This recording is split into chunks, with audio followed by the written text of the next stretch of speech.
Paixão nas coisas mínimas. Você nunca vai ter compaixão de alguém se não lhe der um mínimo de atenção.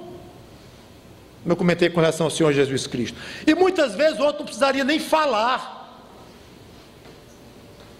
Se você tivesse um pouco mais de sensibilidade, você veria na roupa dele, na expressão de fome dele, no rosto abatido dele, no olhar triste dele. As pessoas mudas muitas vezes gritam, só com o estado que você vê, e não diga que não vê não, você vê. Você quer achar que não vê, você quer se convencer que não tem tempo para ver. Espero que a sua consciência não esteja a tal ponto pedrada e endurecida que você não vê mesmo, que já é um estágio até muito mais deprimente. Uma consciência que, de fato, não se abala mais com isto, e tanto faz ver uma pessoa alegre, sorridente, como alguém profundamente sofrido, com ou sem dinheiro no bolso. Não estou falando de sofrido só sem dinheiro.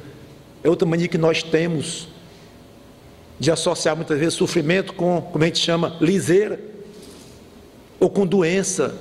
Gente, tem muitas pessoas com dinheiro no bolso, não vou dizer milionários, que não tem muitos milionários não, mas tem muitas pessoas que têm uma vida confortável, sim, e que têm uma boa saúde, sim, probleminha aqui e acolá, mas tem uma boa saúde, sim, e são pobres coitadas, miseráveis, sofridas, na sua mente, no seu psicológico, na sua maneira de enxergar a si próprio, enxergar os outros, nos seus rumos de vida, pessoas confusas. Mas será que nós temos a visão para penetrar isto e perceber ao menos um pouco? Quando você dá alguma coisa, ou em dinheiro, ou em tempo, seja lá no que for, quais são os seus motivos? É apenas porque Jesus manda? Pense nisto. Ações mecânicas podem matar a fome, dar comida, mas não dá calor humano, não dá conforto de alma. Provavelmente, um olhar seu e uma frase para aquela pessoa na esquina seja mais útil para ela do que mais uma moeda de 10 centavos. E você dá de 10 porque não tem a de 5 no bolso. Talvez se você desse R$1, aquela mais graudinha, que dói no seu bolso dar, mas talvez, eu estou falando de moeda porque cédula nem pensar, porque já começa com R$2, R$2, eu vou abrir minha carteira para dar R$2, procura as moedas, e muitas vezes nós dizemos, não tenho trocado, e o pobre coitado podia até dizer assim, quem disse que eu estou pedindo trocado? A nossa resposta já é um tapa. Você nunca pensou nisso, talvez? A sua resposta é um tapa. Eu preciso de ajuda, eu estou com fome, desculpa, eu não tenho esmola, eu não tenho trocado, mas eu não quero trocado, eu quero R$10. O quê? Irmãos, nós estamos muito longe. Muito longe, muito longe. Quero ler 2 passagens e passar para o último ponto e encerrar. Romanos 12, versículo 13.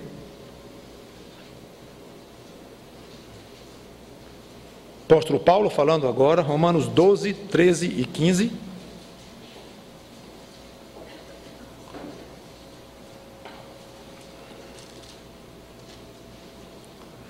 Compartilhai as necessidades dos santos, dos crentes no caso.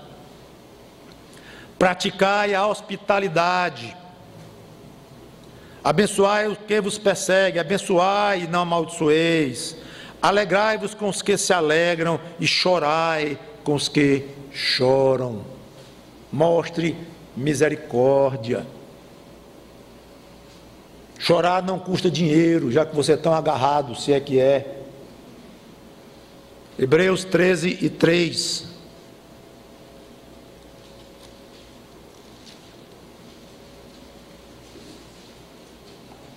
Absolutamente prática essa exortação aqui. Lembrai-vos dos encarcerados. como se presos com eles, dos que sofrem maus tratos, como se, com efeito, vós mesmos em pessoa fossem os maltratados. É interessante que ele não diz, visitai os encarcerados, mas pelo menos lembrai. Claro, se for visitar, melhor. Mas eu sei que as coisas mudaram, os tempos mudaram, tudo fica mais complexo, eu sei disso. Até para você fazer uma visita num cárcere, deve ser algo muito complicado, e tem pessoas fazendo isso, mas eu não quero dizer que quem não faz precisamente isto e vai numa cadeia pública para visitar regularmente, não está cumprindo isso aqui. Não, não é isto. Tanto que estou lembrando, o verbo aqui é lembrai-vos.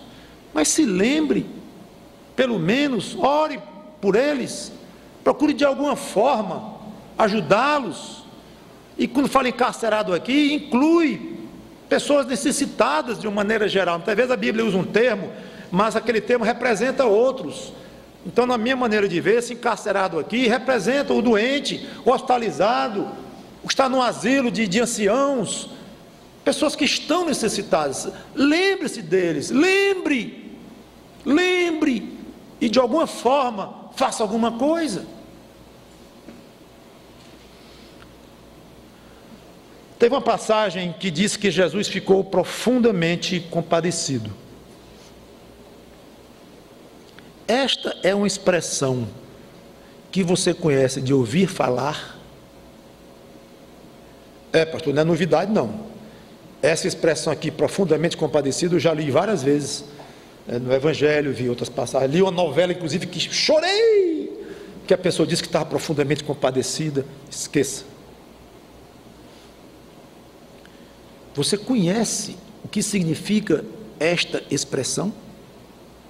Se você conhece no seu coração, não é conhece de ouvir falar. Qual foi, se você pegasse um papel e uma caneta e eu dissesse, escreva o nome, ou se não conhece o nome, a situação em que você pode dizer diante de Deus, eu fiquei profundamente compadecido, foi naquele dia, no lugar tal, com aquela pessoa, ou um grupo de pessoas, mas foi naquele momento, eu senti profunda compaixão. Quando? Seria um exercício interessante, para você tentar fazer, e provavelmente notar, que este sentimento você não conhece, talvez há muito tempo, se é que já conheceu alguma vez.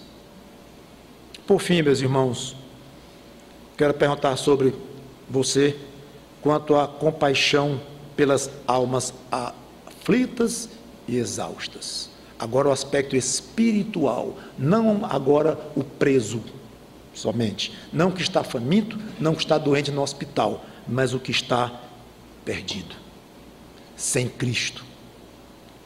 Você não pode fazer nada, eu já disse, porque você não pode morrer por um pecador, se você é pecador também, mas Ele fez, e tudo que Ele pede de você, não é que morra numa cruz também para pagar os pecados dos outros, que você não pode, mas que você diga que Ele fez.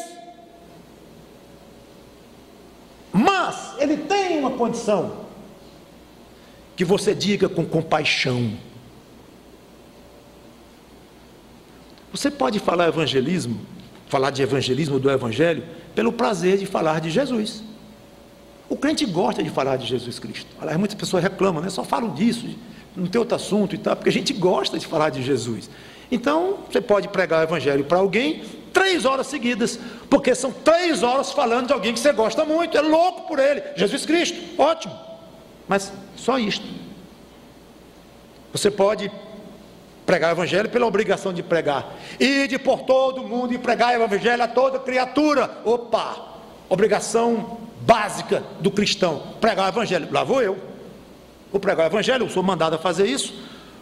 Mas o que eu gosto mesmo, sabe o que é de contar na igreja, acho bom chegar e contar na igreja, dar um testemunho, que eu falei com fulano, falei com cicrana, lá no lugar tal, no ponto de ônibus, ou dentro do avião, ou em algum lugar, mas eu falei de Cristo, tenho um prazer tão grande de dizer.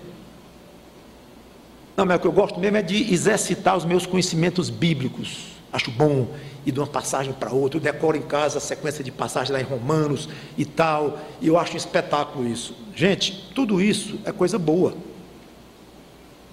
Tudo isso é bom você gostar de falar de Jesus, é bom você chegar e dizer, com o coração obviamente bem intencionado, dizer para os irmãos na igreja que evangelizou, teve uma oportunidade espetacular de falar de Cristo para várias pessoas, é bom você ter esse prazer, é bom você se sentir obrigado a pregar, e pregar por obrigação também, é bom você decorar passagens para poder evangelizar, e você se sentir feliz porque está praticando o seu conhecimento bíblico, ótimo. O problema é que na base do evangelismo é preciso compaixão pelo perdido. Então você falar pelo prazer de contar a história de Cristo é bom, mas incompleto.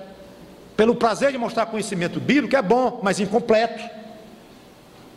Como um servo obediente que tem a obrigação de falar de Cristo é bom, mas é incompleto se não tiver compaixão pelo perdido.